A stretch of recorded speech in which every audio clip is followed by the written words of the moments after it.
Abra sua Bíblia em Lucas, capítulo de número 7.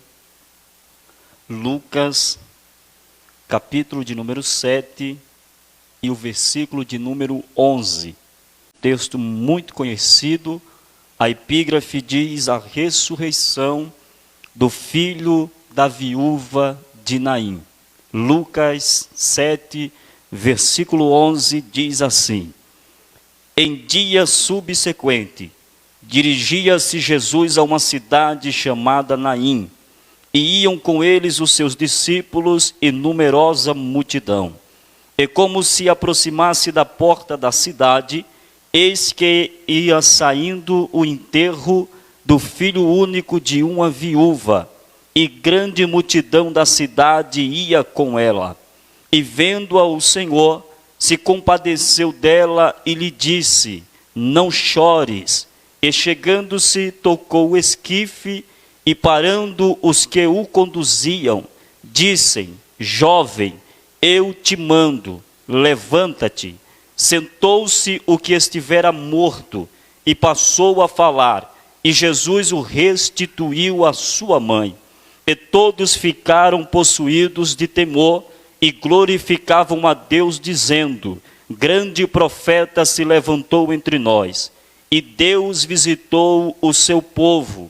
E esta notícia a respeito dele divulgou-se por toda a Judeia e por toda a circunvizinhança. Amém?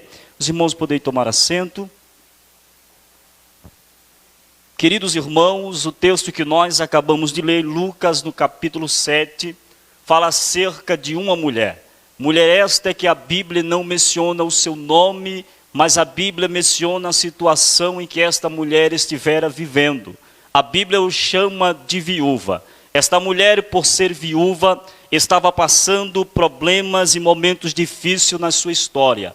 Pois nos tempos de Jesus, para uma mulher, quando essa era viúva, ela passava dificuldades terríveis sobre a sua vida, até porque ela perdia o supridor da sua casa, o seu marido, que tinha a obrigação de sustentá-la, cuidá-la e dar continuidade à sua família. Esta mulher não é conhecida pela Bíblia pelo seu nome, mas ela é conhecida como a viúva de Naim, ou seja, da ênfase dela ser uma mulher muito conhecida pela sua perda, porque até então esta mulher não somente perdera o seu marido, mas ela também tinha perdido o seu filho, o mesmo caminho em que ela um dia passou para sepultar o seu esposo, agora ela também estava passando para sepultar o seu filho, a única esperança, a única expectativa que ela tinha nesta vida, pois então, quando uma mulher perdia o seu marido, que era o supridor,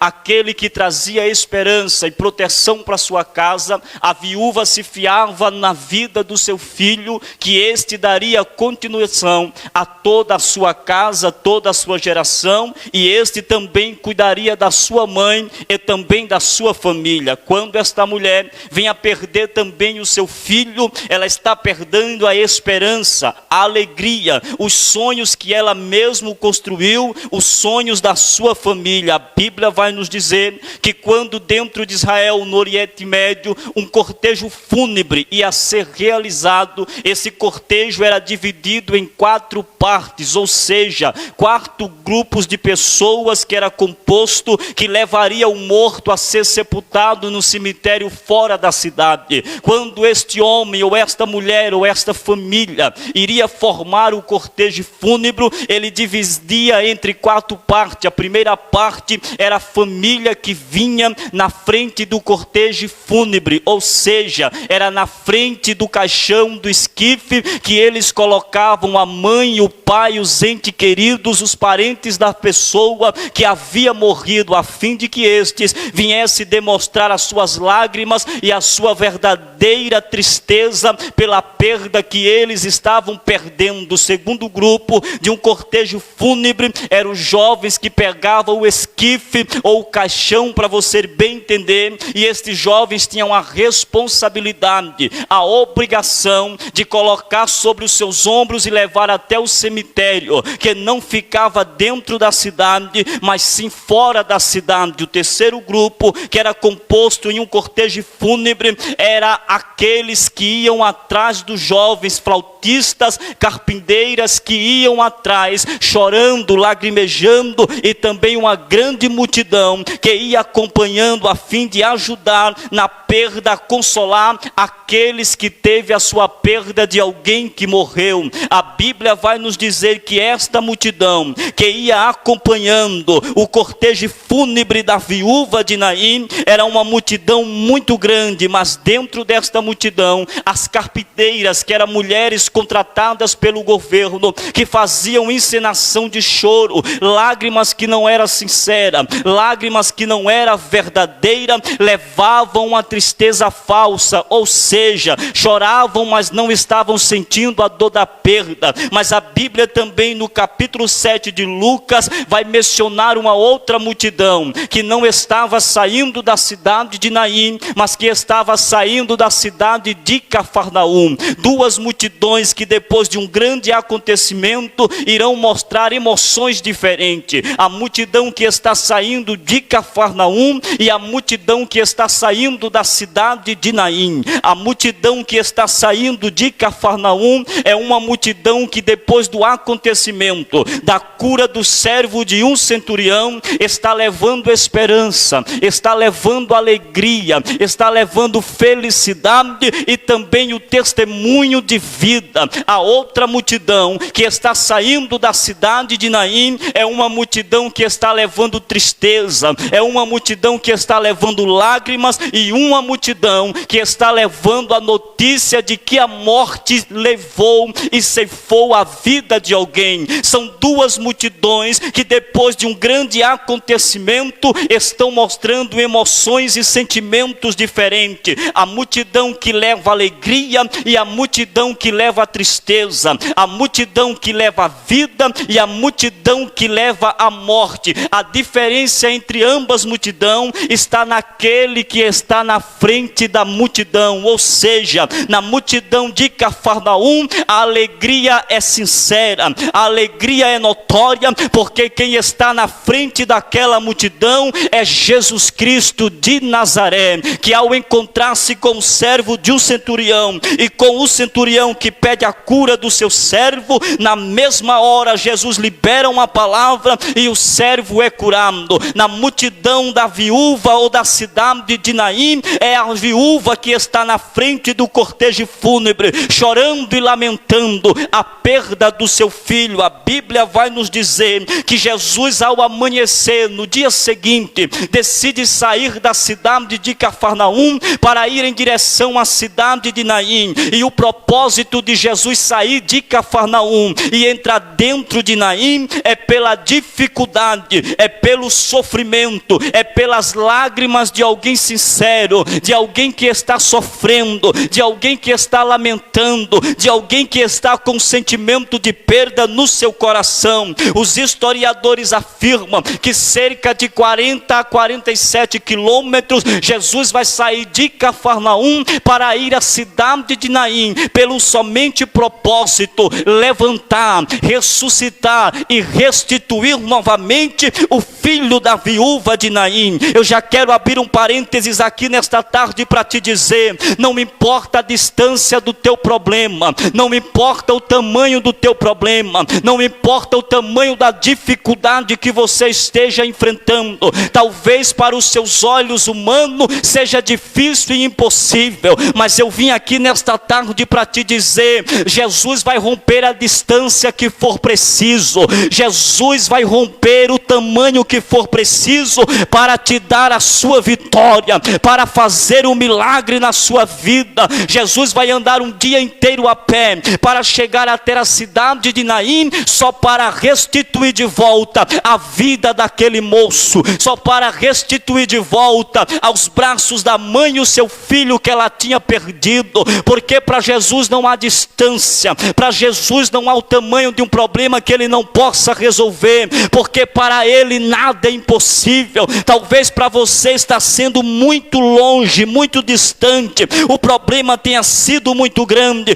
mas para Jesus este problema não é nada. Para Jesus essa distância não é nada. Jesus vai sair de Cafarnaum para entrar dentro de Naim e resolver a situação daquela mulher. A Bíblia vai nos dizer que no versículo de número 12, aquela multidão que estava levando a morte, que estava levando aquele defunto dentro do esquife, chorando, lamentando, estava prestes a passar pela porta da cidade. E havia um costume, uma liturgia lá no Oriente Médio, que todas as vezes que o defunto, ao sair de dentro da cidade e ultrapassasse os portais da cidade, ele não poderia mais voltar. Por quê? Porque o cemitério não ficava dentro da cidade, o cemitério ficava fora da cidade, e um defunto dentro de Israel, ou dentro dos costumes do Oriente Médio, era tido como impuro. Ou seja,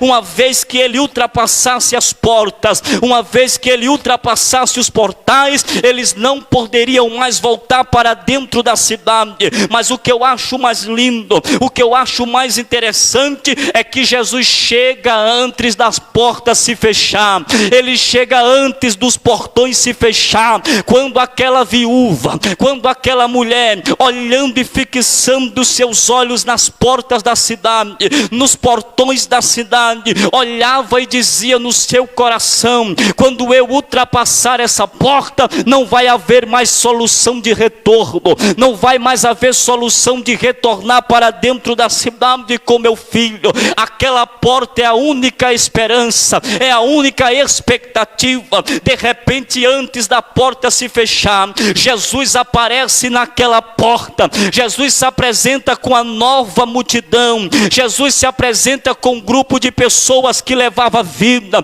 O que eu quero te dizer nesta tarde é que antes que as portas se fechem para você, antes que a dificuldade dê um ponto final na sua vida, na sua casa, na sua família, Jesus Cristo vai chegar com a providência para te abençoar. Jesus Cristo vai chegar com a providência para gerar um milagre na sua casa, na sua família. Talvez você adentrou aqui nesta tarde olhando para o contexto histórico da nossa nação, desta atualidade, dizendo: as portas irão se fechar. Talvez a porta vai fechar para mim. Eu vim aqui nesta noite para te dizer: Jesus Cristo não atrasa em nenhuma ocasião, e antes das portas se fechar, Ele vai entrar em providência na sua casa. Antes desta pandemia bater na sua porta, Jesus Cristo vai estar sobre a tua casa dizendo: não toca,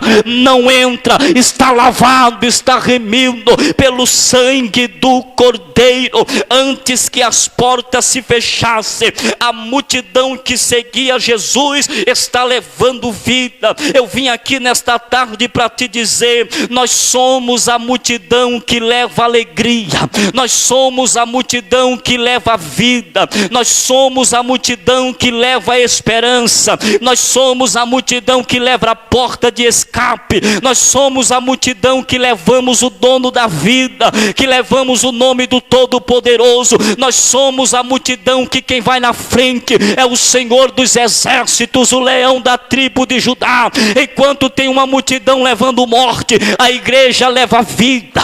Enquanto tem uma multidão levando noticiário de morte, a igreja leva vida. Enquanto tem um monte de gente levando a falta de esperança, há uma multidão na terra com a incumbência de levar a vida, e aquele que gera o milagre.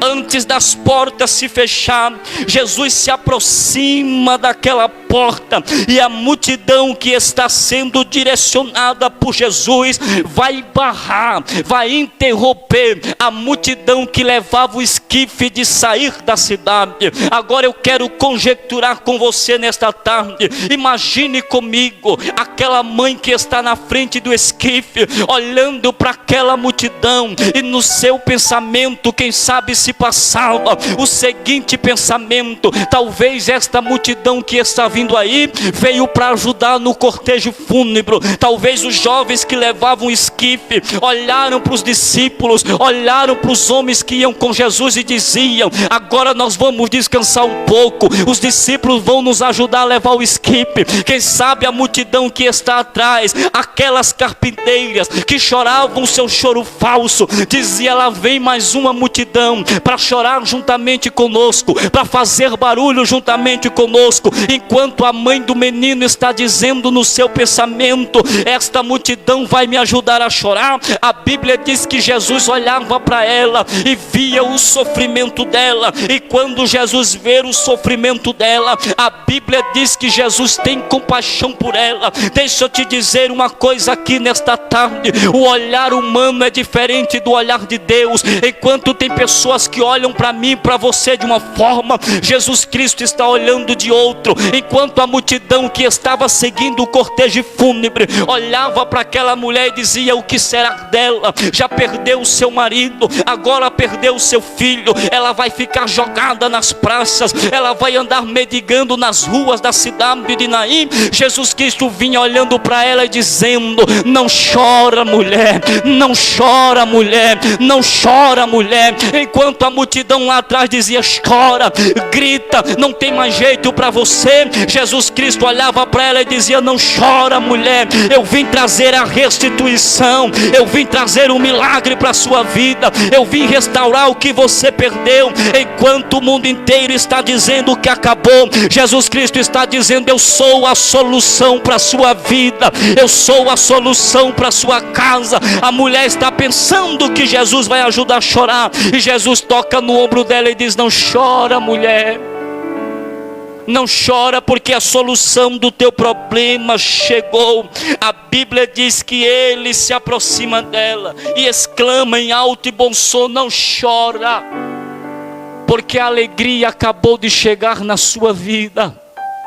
Não chora, porque antes que as portas se fechassem, o rabino da Galileia chegou com a providência. Não fique desesperado, porque quem vem na direção da multidão que traz alegria tem poder no céu e na terra, e pode fazer todas as coisas. Eu nunca vi em toda a história dos 4 evangelhos Jesus se encontrar com alguém, ainda que seja em um cortejo fúnebre, ele não mudar a situação daquele que ele se encontrou. Eu já vi Jesus Cristo se encontrando com um paralítico à beira de um tanque, e as suas esperanças vitalizadas em um anjo que descia no tanque. Mas naquele dia Jesus Cristo olha para o moço e diz: levanta, moço, pega a tua cama e anda. Eu já vi Jesus Cristo se encontrando com o cego, e o cego gritando, clamando por ele, e o cego não vendo nada. Quando se aproxima de Jesus, ao se encontrar com ele, Jesus Cristo olha para ele e diz: o que é que você quer? Ele diz: eu quero ver. Jesus Cristo disse: então seja curado. Eu já vi Jesus Cristo se encontrando com o leproso, e depois da sua adoração, Jesus Cristo restaurar sua saúde de volta. Todo aquele que se encontra com Jesus, a mudança de vida, milagre na sua vida, a restauração na sua vida, ainda que seja direcionado por morte, o dono da vida gera o milagre. Não chore, mulher, porque eu trouxe esperança para você. Depois ele passa da mulher que está na frente, se aproxima dos jovens que estão com o esquife. E quem sabe o jovem dizia: o Senhor veio para nos ajudar a levar o esquife. Jesus Cristo disse: eu vou até tocar no esquife, mas não é para levar morte. Eu vou tocar no esquife para trazer de volta a vida para este moço. Jesus Cristo não foi ajudar a levar o esquife, ele foi tirar o morto de dentro do esquife. Jesus Cristo não foi ajudar a levar a tristeza, Jesus Cristo foi arrancar a tristeza e colocar alegria. Jesus Cristo não foi simplesmente mais um braço a pegar no esquife, Jesus Cristo foi o toque de milagre para trazer o moço de volta à vida. Escute, Jesus Cristo não veio para ajudar você a levar o problema, ele veio para solucionar os teus problemas. Jesus Cristo não veio para te ajudar a dar um jeitinho, ele veio para aniquilar com o pecado e resolver por toda a sua situação. Jesus Cristo disse: eu vou até tocar no esquife, mas eu não vou tocar para ajudar a levar o morto dentro dele. A Bíblia diz que Jesus toca no esquife, e quando ele toca no esquife, ele para a multidão que vem atrás chorando, lágrimas de falsidade, lágrimas que não era verdadeira, porque nem toda a multidão que chora, o choro é verdadeiro. A Bíblia diz que na casa de Jairo havia uma multidão que chorava e lamentava, e dizia-se que era pela perda da filha de Jairo. Mas quando Jesus chega na casa de Jairo e olha para a multidão e disse: a menina não está morta, a mesma multidão que chorava foi a mesma que riu de Jesus. Ou seja, estava chorando, mas o choro não era verdadeiro, estava lamentando, mas não era sentindo a dor da perda da filha de Jairo. Então Jesus olha para quem está sendo pago para chorar, para a multidão, e diz assim: fica quieto, porque eu vou atender o choro de quem está chorando verdadeiramente na frente do esquife. Porque Jesus só atende choro de quem chora verdadeiro. A Bíblia diz que ele toca no esquife, olha para o moço e diz: jovem, a ti te digo, levanta-te. E a Bíblia diz que o jovem se levanta. E quando o jovem se levanta, a Bíblia diz que o jovem que estava morto passou a falar. E quando o jovem passou a falar, Jesus pega, quem sabe, na mão daquele jovem, vai lá na frente do esquife e o restitui de volta para sua mãe. E quando Jesus o restitui de volta para sua mãe, Jesus estava dizendo: eu vim trazer de volta o que você perdeu, eu vim trazer de volta a alegria. O seu pensamento, quem sabe, era de viver nas ruas, porque não tinha mais ninguém para cuidar de você. O meu não, o meu era restituir de volta o que você perdeu. O seu pensamento, quem sabe, era voltar para dentro da cidade chorando, depois de sepultar um filho. O meu não, o meu era de você voltar para dentro da cidade, levando o seu filho, louvando e glorificando a Deus. Quando Jesus restitui de volta aquele jovem para sua mãe, a Bíblia diz que caiu um temor sobre toda a multidão, e as carpinteiras que estavam chorando com choro pago, com choro falso, quem sabe começa a se assustar e dizer: eu nunca vi tal coisa. Quem sabe uma olha para a outra e diz: nós já fomos pagas diversas vezes para frequentar enterros, sepultamento, cortejo fúnebre, fazer um barulho, só que nós nunca vimos isso acontecer. Escuta o que eu vou te dizer. Nos tempos de Jesus, o coveiro ganhava e recebia por cada sepultamento que ele fazia. Geralmente o morto, se ele morresse de manhã, ele só poderia ficar um dia dentro da casa dos seus parentes, depois logo ser sepultado. Então alguém avisava para o coveiro na mesma hora que a pessoa morria. O coveiro ia para o cemitério, pegava a medida do morto, tudo direitinho, o tamanho, a largura, fazia a cova e ficava esperando o dia inteiro dentro do cemitério. Enquanto o coveiro está lá no cemitério dizendo assim: eu não vejo a hora de fazer esse sepultamento, para ganhar o meu dia, a minha diária, o dinheiro desse sepultamento. Jesus Cristo vai lá do encontro da vida da viúva e diz assim: eu vou cancelar os planos do coveiro. O coveiro hoje vai pegar férias, ele vai para casa. A morte hoje não vai dominar, a morte hoje não vai prevalecer, porque o dono da vida chegou primeiro. O dono da vida chegou primeiro. O dono da vida chegou antes que as portas se fechassem. A multidão fica com tal temor que eu conjecturo alguém chegando para o coveiro e dizendo assim: vai para casa. Por que vou para casa? Já chegou a notícia que era para mim cavar, porque já vinha vindo defunto, já estava chegando o esquife, eu ia sepultar. Alguém disse: vai para casa, porque Jesus chegou primeiro. Como assim Jesus chegou primeiro? Pois é, esse Jesus, quando se encontra com o cortejo fúnebre, ainda que o morto esteja dentro do esquife, quando ele chega, ele sai e volta para casa pregando: ele é o dono da vida. Eu vim aqui para te dizer que diante do contexto que nós estamos vivendo, quem está na frente desta geração é o dono da vida, o Todo-Poderoso que não perde uma guerra.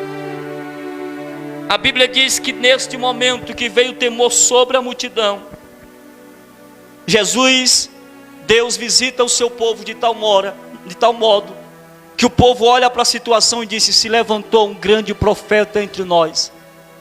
E a multidão que ia saindo da cidade levando o cortejo fúnebre, o morto dentro do esquife, agora está voltando para dentro da cidade. Imagine comigo as duas multidões se juntando. E havia um costume naquela época, que quando alguém se encontrasse com um cortejo fúnebre, independente o que ele iria fazer, ele tinha que se unir ao cortejo e ir em direção ao cemitério também, sentindo a mesma dor da pessoa que tinha perdido um ente querido. Só que quando Jesus se encontra com aquele cortejo, em vez de Jesus ir junto para o cemitério, ele muda a direção do cortejo e leva o cortejo de volta para dentro da cidade. Sabe o que é que eu quero te dizer com isso? Que quando Jesus se encontra com a sua situação e com a sua vida, ele muda ela por completo e dá uma outra direção.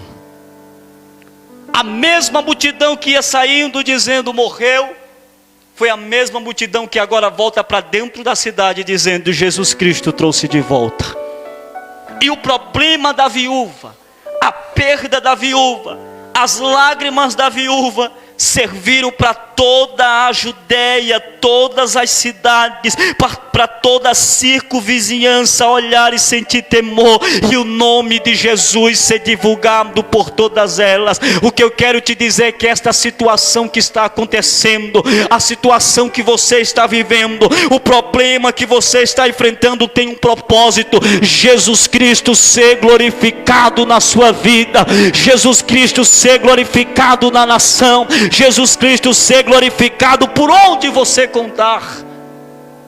A multidão agora entra na cidade dizendo: eu ia levando lágrimas de sofrimento, agora vou voltando levando lágrimas e sorriso de alegria. Por quê? Porque Jesus Cristo chegou quando eu pensei que tudo estava acabado.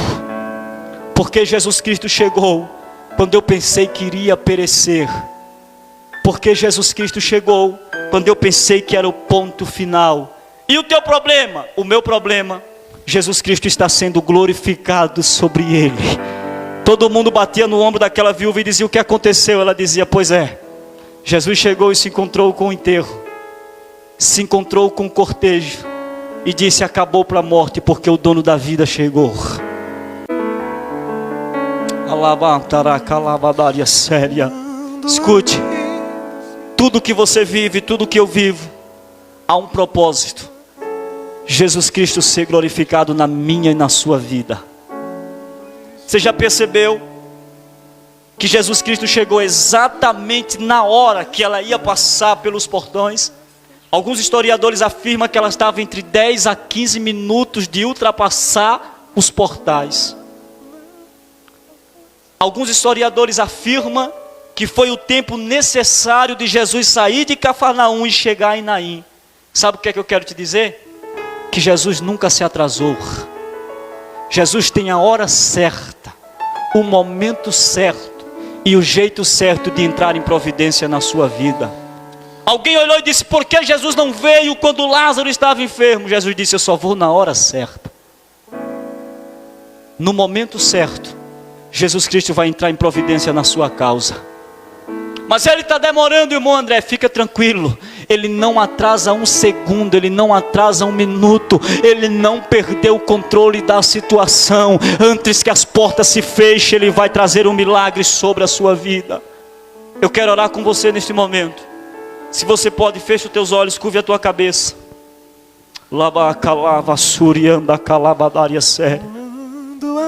Jesus Cristo vai se encontrar com o teu problema e com a tua situação. Jesus Cristo vai mudar o quadro da sua história. Olha o Senhor neste momento. Apresente ao Senhor lágrimas verdadeiras, sentimentos verdadeiros. Ele conhece o teu sofrimento, Ele está olhando com compaixão para a tua história. Senhor Deus e eterno Pai, diante da tua presença, diante do teu altar, eu apresento, Senhor, as vidas que estão aqui neste momento. Pessoas, Senhor, que estão nos acompanhando através da internet. Pessoas, Senhor, que quem sabe, ó Pai querido, tem visto as portas se fechando, os problemas aumentando, Senhor. Pessoas que quem pode até, Senhor, esteja pensando, ó Pai, em desistir de tudo.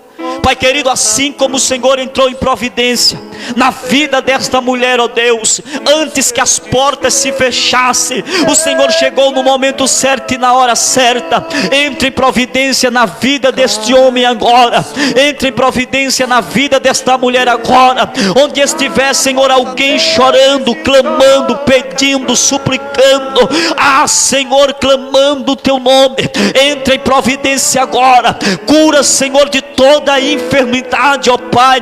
Traz de volta a alegria que se perdeu. Traz de volta, Senhor, restaura de volta, restitui, Senhor, a alegria, restaura a saúde, restaura a família. Alcança com as tuas mãos poderosas, Senhor, aqueles que estão no leito de um hospital neste momento. Alguns, Senhor, que já foram desenganados pela medicina. Alguns, Senhor, que quem sabe deram um ponto final na sua história.